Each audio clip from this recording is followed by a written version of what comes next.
Mercredi 3 avril. Comme le 3e étage est calme maintenant. Nous ne sommes plus qu'une poignée d'ouvriers, ici, à installer tout ce qui est nécessaire à l'accueil du public. Rambardes, grillages de protection, mais aussi vitres sur tout le pourtour de la salle. Et puis lunettes et télescopes à braquer sur des endroits que l'on pourra reconnaître grâce aux cartes placées à côté. La plupart des monteurs aident à la pose des ascenseurs. Et là, ce n'est pas une mince affaire. On n'en a jamais construit, paraît-il, d'une telle hauteur. Et comme la tour n'a pas la même pente entre le rez-de-chaussée et le 2e étage, il en faut plusieurs. On en prévoit 5 en tout. De quoi faire encore des cheveux blancs à Monsieur Compagnon avant leur mise en service. Le chef des monteurs, qui me commande, est toujours aussi pète sec. Il a tendance à oublier que parler n'est pas aboyer. Néanmoins, je m'en accommode, soucieux d'être irréprochable jusqu'au bout. Le message que j'ai rangé dans ce cahier reste gravé dans ma tête. Même si je suis toujours sur le qui-vive, au risque de me méfier de tout, il me fait moins peur. Cependant, j'évite de me mêler aux conversations qui roulent sur différents sujets. Aujourd'hui, c'était sur le général Boulanger, dont on a parlé en se moquant. Il se serait enfui en Belgique. « Tu parles d'un général revanche ?» a dit un ouvrier en s'esclaffant, sans que personne prenne la défense du militaire. Les discussions qui reviennent le plus souvent portent sur la fin du chantier. Tous ces ouvriers savent qu'ils vont continuer à travailler pour M. Eiffel. Mais où ? Au Portugal ? À Marseille ou à Briare, là où on a commandé des ponts qui sont en cours de fabrication à Levallois ? Je ris sous cape en les écoutant. Moi, au moins, je n'aurais pas besoin de faire des kilomètres pour aller travailler. La forge de M. Brun se trouve en face de chez moi. Je les envie tout de même un peu, en les imaginant suspendus au-dessus de fleuves ou de ravins pour construire des passerelles ou des viaducs. Mon travail, lui, sera bien plus modeste. Mais je ne dois pas m'en plaindre. J'en ai un. Jeudi 11 avril. Que dire après ce qui vient de se passer aujourd'hui ? Je suis aussi mal en point qu'un homme hagard qu'on aurait roué de coups. Mon cerveau, ce soir, est incapable de penser. Alors il ne me reste qu'à raconter ce qui est arrivé, à décrire les faits, c'est tout. Un peu avant la fin de notre journée de travail, M. Compagnon nous a demandé de nous rassembler à la cantine. Cette fois-ci, ce n'était pas pour nous ordonner de mettre les bouchées doubles, mais pour nous remettre les médailles que le conseil municipal de Paris offrait aux ouvriers ayant participé au montage de la tour. Pas une décoration comme celle que M. Eiffel avait reçue le jour de l'inauguration, mais une distinction tout de même, destinée à reconnaître notre mérite. Pressé comme à son habitude, M. Compagnon a expédié son petit discours pour disparaître très vite, en laissant le chef des monteurs nous distribuer les récompenses. Dans une ambiance joyeuse, nous nous sommes rangés en file, un peu comme des élèves sur le point de recevoir leur prix à la fin de l'année. Je me suis fondu dans le groupe, attendant mon tour, sans prévoir un seul instant ce qui allait survenir. Lorsque je me suis trouvé face au chef des monteurs, prêt à tendre la main, celui-ci m'a regardé droit dans les yeux et s'est raidi. Puis il m'a annoncé qu'il n'y avait pas de médaille pour moi. Je suis resté interdit, le souffle coupé, en interrogeant du regard tous les monteurs qui faisaient cercle autour de moi, dans un silence de plomb. Qu'est-ce que cela signifiait ? Un des leurs a surgi du groupe. C'était Viceno, une des fortes têtes qui avait lancé la grève de décembre. Il s'est tourné vers ses compagnons, l'air excédé. « Ça suffit maintenant !» a-t-il tempêté. Tout le monde s'est figé en affichant des mines un peu gênées. « Il y a droit comme nous à sa médaille. Arrêtez votre manège qui dure depuis des mois. Il a montré qu'il pouvait aussi bien travailler que nous, alors cessez vos brimades. » En entendant ces mots, je suis passé par toutes les couleurs, tenant à peine sur mes jambes. Ma tête bourdonnait et tout se bousculait autour de moi. Ainsi, j'avais été au centre d'une machination. J'étais leur tête de turc. Ça alors. Pendant que les ouvriers s'éloignaient en silence, l'homme est resté près de moi et m'a pris à part.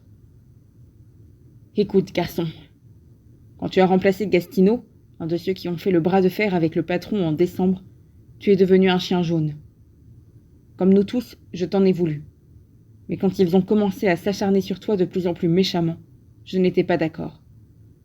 Sache, mon petit, que la solidarité entre les ouvriers, et encore plus entre nous, monteurs, c'est sacré. Si tu la casses, tu deviens un traître. Et alors, il faut que tu payes. » Ma gorge était si serrée que j'aurais eu du mal à parler. Et qui avait-il à répondre? Eux me jugeaient comme ça, d'un seul bloc, alors que j'étais si loin de penser que je leur ferais du tort. Ils m'avaient pris pour un traître, celui qui avait enfreint leur loi. J'avais volé la place de Gastineau ou d'un autre. Mais, nom d'un chien, on m'avait demandé de travailler sur la tour et j'avais obéi. Pour moi, c'était aussi simple que ça. Sur le chemin du retour, je me suis senti bien seul et plein d'amertume, faisant défiler dans ma tête tous les ennuis que l'on m'avait fait subir. L'accueil glacial de l'équipe, ma veste introuvable, ma mise à l'écart, le billet de menace, etc. Puis soudain, je me suis arrêtée de marcher en repensant à ce qui s'était passé. Mon accident? Noiraud? Le acharnement ne serait pas allé jusque-là tout de même. Je me suis remise à marcher, bouillonnant de colère, prêt à donner des coups de poing dans n'importe quel obstacle qui se trouvait sur mon passage. J'étais comme un chien enragé lorsqu'un de mes poings serrés dans la poche de mon paletot toucha quelque chose de métallique. La médaille, celle qu'on avait refusé de me donner.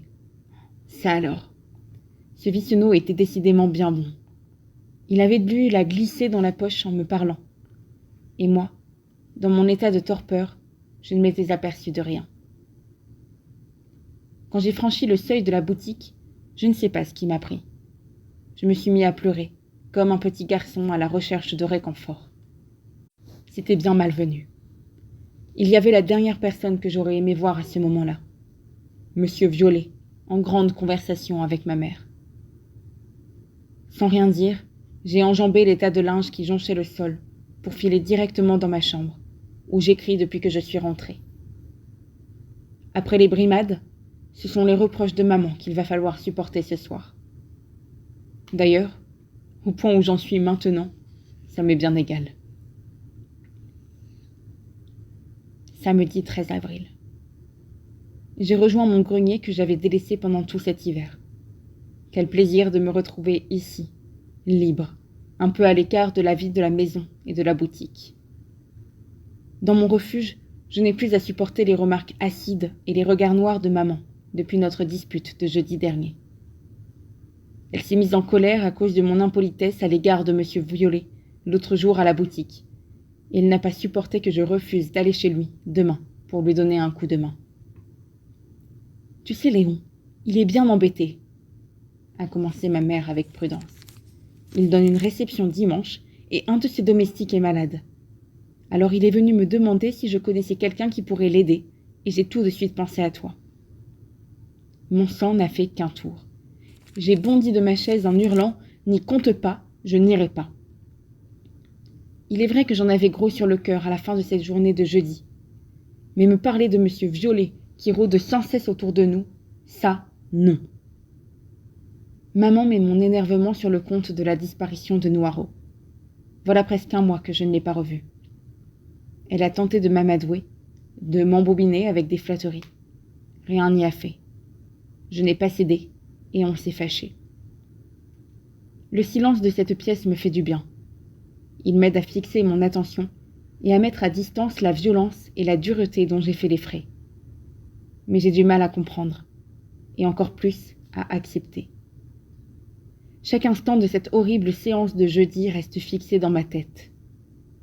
Le silence du groupe quand j'ai tendu la main, les regards lourds de reproches, le silence autour de moi, et surtout cette humiliation qu'on a voulu me faire subir. Tout ceci pourquoi? À cause d'une faute que je n'ai pas eu conscience de commettre. C'est bien cher payé. Le monde des adultes est donc si cruel, si impitoyable. Dimanche 14 avril, 5 heures de l'après-midi. Maman m'a tellement supplié que j'ai fini par accepter. À contre-cœur, certes. Mais à bien y réfléchir, J'ai envie d'être gentil, de ne pas céder à la hargne et à la rancœur, de prendre en somme le contre-pied des penchants malveillants qui font souffrir. Fort de cette bonne résolution, en essayant de cacher le plus possible mon trouble, je suis allé d'un pas décidé à la rencontre de Monsieur Violet, qui m'attendait sur son perron. Ce n'était pas la première fois que je me rendais dans cette maison. Mais chaque fois, c'était pareil. Mes mains devenaient moites, et je ne pouvais pas m'empêcher de penser à mon père. Comme s'il percevait ce que je ressentais, le maître des lieux a redoublé d'amabilité et m'a guidé vers la grande pièce où se préparait la réception. Je n'ai pas mis beaucoup de temps à exécuter ces directives. Déplacer des tables, les déplier, entreposer des chaises dans une remise, déménager des sofas et quelques fauteuils. En un tour de main, à sa grande satisfaction, tout fut installé. Pendant que je faisais le déménageur, la domestique allait et venait en apportant des plateaux de verre ciselés, des corbeilles débordantes de fruits, des assiettes pleines de pâtisseries. Quelle abondance, quel raffinement. À vrai dire, ce n'était pas les mets que je guettais. C'était la fille de la maison qui m'avait fait si forte impression lorsque je l'avais entrevue la dernière fois. Allait-elle descendre l'escalier et apparaître avec ses belles boucles blondes corsetées dans une robe magnifique? Lorsque les invités sont arrivés, j'ai demandé à la domestique si je pouvais partir. Inutile de déranger Monsieur Violet, accaparé par ses invités. Il suffisait que je passe par la porte de service que j'avais empruntée. « Léon, s'il vous plaît, venez, venez voir », a-t-il ordonné en me voyant traverser le jardin. Je suis revenu sur mes pas, un peu embarrassé, sans deviner ce qui allait se passer. En un instant, j'ai été propulsé dans la salle de réception, au milieu de l'assemblée d'hommes et de femmes vêtus avec élégance, qui discutent bruyamment en prenant des airs importants. « Mesdames, messieurs, laissez-moi vous présenter Léon, qui a fait partie de l'équipe des monteurs de la tour. » Tous les regards se sont braqués sur moi, et un grand « ah » d'admiration et d'étonnement a rempli la pièce. Rouge et empoté comme jamais, j'aurais donné volontiers toute ma paix pour être à 20 pieds sous terre. Et lorsque j'ai vu que l'homme qui s'est levé pour venir vers moi n'était autre que M. Eiffel, j'ai failli m'évanouir. Oh, si je m'attendais à ça. M. Violet était rayonnant, amusé par son effet de surprise. Soucieux de me mettre à l'aise, il a pris soin de moi. Il m'a versé du vin dans un beau verre à pied, m'a tendu une coupelle remplie de biscuits pendant que ses invités venaient me féliciter les uns après les autres. Que d'honneur, j'étais si gênée. Ne sachant comment me tenir et quoi dire, je n'avais qu'une seule idée en tête, disparaître au plus vite de ce monde qui n'était pas le mien. Lorsque M. Eiffel, le vrai invité de marque, s'est retrouvé seul, il s'est tourné vers moi et s'est approché. Je n'en revenais pas. C'était un spectacle irréel. Voir là, tout près, ce grand patron qui m'impressionne tant, m'adresser la parole d'une manière affable et détendue, m'a rendu encore plus muet. J'ai été bien obligé de répondre quand il m'a demandé ce que je ferais après la tour. Forgeron de quartier, après avoir été monteur sur la tour, s'est-il écrié. Un enterrement de première classe. Viens à Levallois, on a besoin de bras à la fabrication. D'ailleurs, je suis sûr que mon ami Violet, et néanmoins ton protecteur, approuvera mon idée. Les lèvres pincées, j'ai hoché la tête au moment où un bras est venu se poser sur les épaules de mon patron pour l'entraîner plus loin. Et la conversation s'est arrêtée là, sans que je puisse le remercier. 9 heures du soir. Je poursuis mon récit. Maman étant déjà couchée, fatiguée par l'oncle Jules qui l'a entraînée dans une longue promenade, je peux finir en toute tranquillité. Parce qu'il faut que je le dise tout de suite. J'ai retrouvé ce coquin de Noireau. Sur le quai de Javel chez le tondeur de chiens. Et il est là, couché à mes pieds. Quelle joie! En sortant de chez Monsieur Violet, j'étouffais. Il me fallait à tout prix prendre l'air, respirer à plein poumon, tant les émotions avaient été fortes. Monsieur Eiffel m'avait parlé. Il m'avait proposé un nouveau travail, et en plus, il m'avait appris que j'avais un protecteur. Protecteur, protecteur, protecteur. Ce mot, sorti des lèvres de mon patron, a commencé à tourner dans ma tête. Que voulait-il dire? Pour me protéger? Que M. Violet m'avait placé sous sa protection? Je n'en voulais pas. Je la refusais. Si M. Eiffel était son ami, je ne me souvenais pas qu'il me l'avait dit. Alors, est-ce que c'est lui, mon protecteur, qui avait agi dans l'ombre? Les changements de poste? Le travail sur la tour?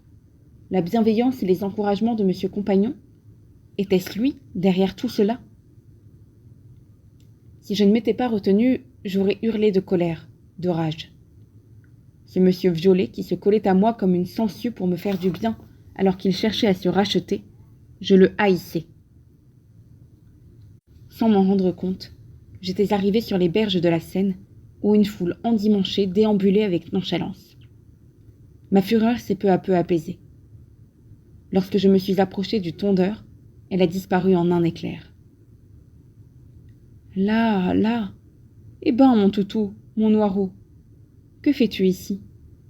Lui ai-je demandé d'une voix chevrotante. Il est à vous? A demandé l'homme, entouré d'une meute de chiens en liberté. Ça fait déjà un bon mois qu'il est là, cet animal. Noiraud, qui m'avait reconnu, s'agrippait tellement à moi en me léchant les mains et le visage que j'avais du mal à entendre ce qu'il me disait. Au début, il errait comme une âme en peine. Puis il a pris l'habitude de rester, attiré par les autres chiens qui vont et viennent ici tous les jours. Et il a fini par prendre pension. Hein, mon toutou? J'étais aux anges. Noiraud aussi. Après avoir remercié son gentil gardien par un jappement, il m'a emboîté le pas comme si rien ne s'était passé. Ces retrouvailles m'ont fait le plus grand bien. Je suis calme à présent. Ma fureur est retombée. Après tout, c'est moi qui ai écrit tout à l'heure « Ne pas céder à la hargne et à la rancœur ». Applique tes principes, Léon, et va te coucher. Jeudi 25 avril. L'exposition doit ouvrir ses portes le 6 mai, et la tour sera accessible au public quelques jours après. Autant dire que les armées d'ouvriers sont mobilisées presque jour et nuit entre le Champ de Mars et les Invalides pour que tout soit prêt à temps. Ça tape, ça hurle, ça court dans tous les sens comme si nous étions sur le pied de guerre, soumis à un train d'enfer.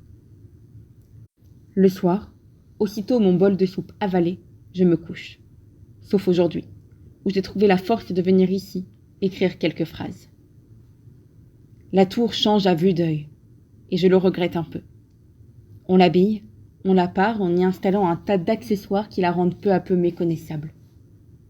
Elle n'est plus notre tour, cette carcasse vide qui semblait nous appartenir lorsque nous la faisions grandir à la force de nos bras. À présent, elle se prépare à recevoir des milliers de visiteurs, et tout est fait pour eux. Au premier étage, les bars et les restaurants sont presque terminés. Le chalet en bois du journal Le Figaro, à l'étage au-dessus, est prêt. On y imprimera, paraît-il, chaque jour, quelques feuilles d'information sur la tour. Quant au sommet où je travaille, le phare équipé de verres tournants qui doit éclairer l'horizon la nuit vient d'être mis en place par une équipe d'électriciens. Et ça n'a pas été sans mal. On leur a prêté main forte, ils avaient presque tous le vertige. Les projecteurs, en revanche, ont été moins difficiles à poser. Ils dirigeront des faisceaux lumineux sur les monuments de Paris. Cela promet un spectacle fabuleux dans la ville lumière. Il reste à installer l'appartement de M. Eiffel, selon les directives précises données par le grand chef. Il a demandé un bureau pour recevoir ses amis et invités de marque, ainsi qu'un espace pour se reposer. L'ensemble sera fourni de meubles et d'objets que l'on devra monter. Étonnant, non? C'est bien une lubie d'ingénieur, a dit un ouvrier en riant. J'ai hâte de donner un coup de main. Et si le futur occupant fait une visite, est-ce que ma tête lui dira quelque chose? Dimanche 28 avril. Un ciel d'azur, une brise légère et parfumée, et des rayons de soleil aussi ardents qu'en plein été. Ça ne pouvait tomber mieux pour entreprendre ce que j'avais prévu. Le temps idéal pour visiter la tour en famille. Lorsque j'ai lancé cette idée à la fin du déjeuner, personne ne s'y attendait. Une vraie surprise. Maman, le regard peiné, a dit que ce n'était pas le jour, à cause de l'anniversaire de la mort de papa. Et puis elle s'est laissée convaincre. L'oncle Jules, la tante Marguerite et surtout Augustine l'ont suppliée. Ils en mourraient d'envie et voulaient partager ce moment avec nous. J'ai pris l'air important en répétant mot pour mot ce que l'on nous avait dit sur le chantier. Monsieur Compagnon a donné cette autorisation à tous ses ouvriers avant l'ouverture officielle. C'est un privilège qu'il leur réserve, ainsi qu'à leurs proches. Jules a répondu par un long sifflement, en ajoutant « Dis donc, un sacré chef, ton monsieur Compagnon !» Noiraud a aboyé pour nous faire comprendre qu'il voulait en être, et nous sommes partis d'un pas léger, avec le sourire aux lèvres. Au pied de l'un des escaliers, le gardien a froncé les sourcils en apercevant le chien. Mais je lui ai promis de le tenir en laisse avec la corde que j'avais à la main, et il a accepté de le laisser passer. Sûre d'être la plus agile, Augustine a monté les premières marches 4 à 4. Jules a essayé de la suivre, mais y a renoncé très vite. Maman et Marguerite, leurs mains glissant sur la rampe, sans jamais la lâcher, ont opté pour la lenteur et la régularité. Au fur et à mesure de l'escalade, les « ah » et les « oh » fusaient. À chaque palier, chacun reprenait son souffle. Les regards admiratifs se portaient vers l'horizon, qui devenait plus vaste, et vers le champ de Mars, en bas, couvert de bâtiments de plus en plus aplatis. J'étais heureux de les voir si contents. Et moi, qui n'étais jamais monté à cette vitesse d'escargot, étonné de découvrir tant de détails nouveaux en prenant mon temps. Au premier étage, ce fut une vraie débandade. Noiraud, débarrassé de sa laisse, s'est rué vers la salle de spectacle avec mon oncle à ses trousses. Maman et Marguerite ont cherché un banc pour s'asseoir, tandis qu'Augustine était déjà en route vers le 2e étage. Pour y arriver, ils ont dû prendre leur mal en patience. 380 marches à gravir dans un escalier en colimaçon, sans palier. Même s'ils étaient rouges et essoufflés, ils ont reconnu que cela en valait la peine. Bouche bée, les yeux écarquillés, ils n'avaient jamais vu un tel panorama. À moi, cette vue semblait si familière. Maman avait peur de s'approcher de la rambarde. Inquiète de se trouver à plus de 100 mètres de haut, elle s'efforçait à sourire. Quand je lui ai expliqué que c'était ici que mon travail avait commencé, pour se poursuivre jusqu'au sommet, elle a pâli. Tout le monde a levé la tête vers le fût, l'air effrayé. « Et pas un seul accident ?» a demandé Jules, impressionné, le cou toujours tendu vers le haut de la tour. « Des accidents graves, non, mais quelques chutes, ça oui, » ai-je rétorqué, sans en dire plus. Pour faire diversion, j'ai pris Noiraud dans mes bras. Il a posé ses pattes avant sur la rambarde, mais au lieu d'aboyer, il a poussé des grognements sourds qui ont fait rire tout le monde. L'enthousiasme est revenu pendant la descente. Il s'est même amplifié à l'idée d'avoir pu profiter d'un petit privilège, visiter la tour avant tout le monde. On s'est promis de revenir ensemble dès que les ascenseurs seront en service. Il me tarde de monter dans le ciel en glissant et de voir ma famille enfin accéder au 3e étage de la plus haute tour du monde. Ce soir, les yeux d'Augustine brillaient encore d'excitation. Et sur les lèvres de maman, ont glissé quelques sourires. Je me sens heureux, fier de ce que j'ai fait sur la tour, fier d'avoir tenu le coup, d'avoir fait plaisir à ma famille aujourd'hui. Fier d'être devenu un homme, en somme.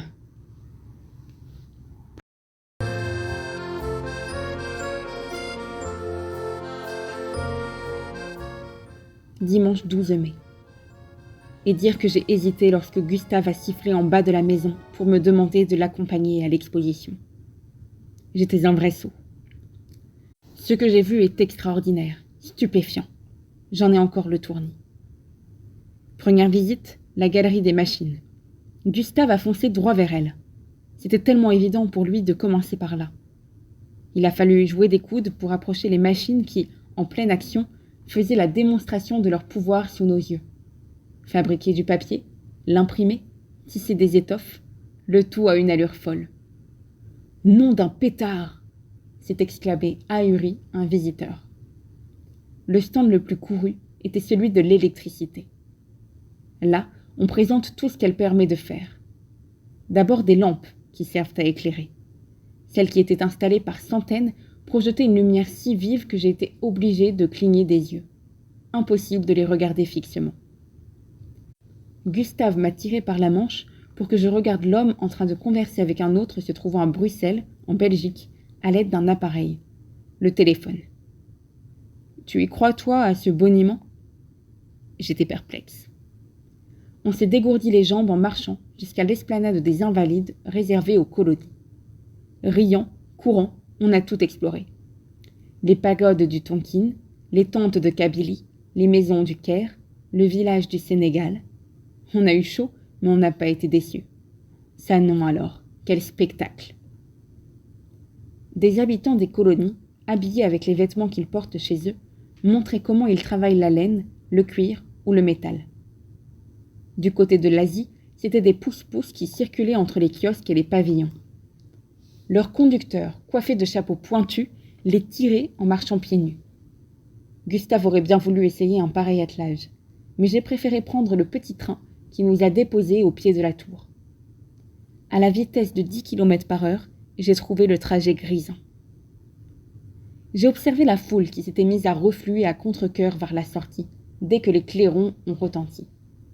Beaucoup de gens souriaient, s'exclamaient, éblouis par ce qu'ils avaient vu. D'autres pestaient. Il y avait encore tant de choses à voir. Mardi sera mon dernier jour de travail dans la tour. Écrire ces mots me donne un petit pincement au cœur. Je m'y étais habituée, à ma tour. Maman a décrété qu'il fallait marquer le coup. Elle a invité le voisinage à trinquer dans la boutique. Mais je n'ai pas la patience d'attendre jusque-là pour offrir ce que j'ai acheté cet après-midi à l'exposition. Une jolie poupée pour Augustine, presque aussi belle que celle du bon marché, payée avec mes économies. Et une broche pour le corsage du dimanche de maman. Elle est en verre, décorée d'une petite tour Eiffel.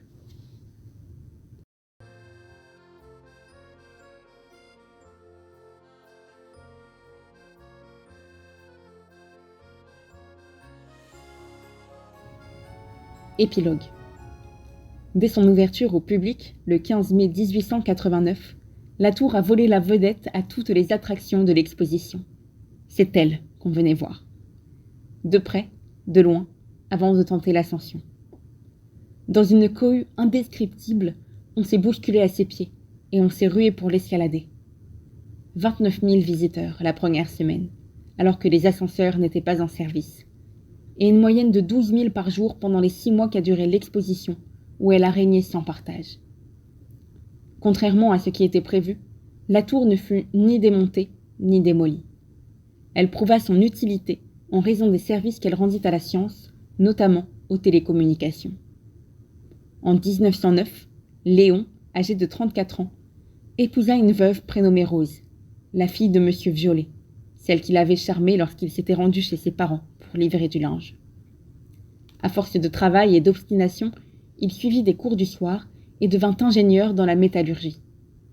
Le jour de son mariage, il remit à son beau-père un cahier dont les feuilles étaient couvertes d'une écriture un peu maladroite. Retrouvé dans une vieille malle, il contenait son journal portant ces dates. 9 avril 1888, 12 mai 1889.